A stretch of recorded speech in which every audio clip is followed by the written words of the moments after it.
கர்த்தருடைய பரிசுத்த நாமத்துக்கு மகிமை உண்டாவதாக. சங்கீதம் 27 அதிகாரம் 10 வசனம். என் தகப்பனும் என் தாயும் என்னை கைவிட்டாலும் கர்த்தர் என்னை சேர்த்து கொள்வார்.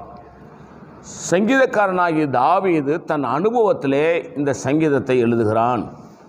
என்ன சொல்கிறான்? என் தகப்பனும் என் தாயும் என்னை கைவிட்டாலும் கர்த்தர் என்னை சேர்த்து கொள்வார். என்னுடைய அர்த்தம் என்னன்னு கேட்டால், உன் தகப்பனும் தாயும் கைவிடுவார்கள். ஏன்னா மனுஷன் இந்த பூமியிலே நிலையாய் வாழ்வதில்லை.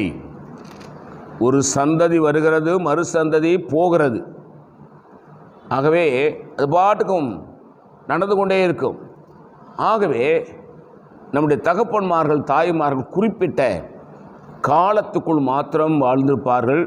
அதற்கு பிறகு அவர்கள் நம்மை விட்டு போய்விடுவார்கள்.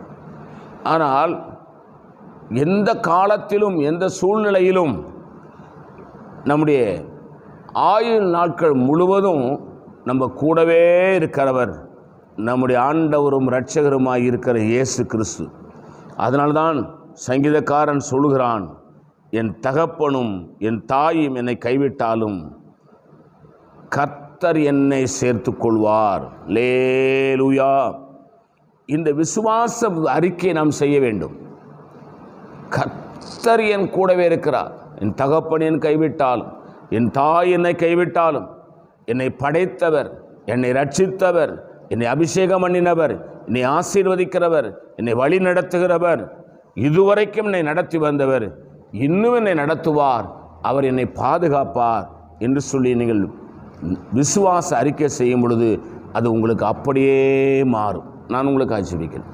பரிசுத்த பிதாவே, நீ எங்களோடு பேசின நல்ல வார்த்தைகளுக்காக ஸ்தோத்திரம். இந்த வார்த்தையின்படி எங்களை ஆசீர்வதி. இயேசுவின் நாமத்தில் வேண்டிக் கொள்கிறோம் பிதாவே. ஆமேன். God bless you. கர்த்தர் உங்களை ஆசீர்வதிப்பாராக.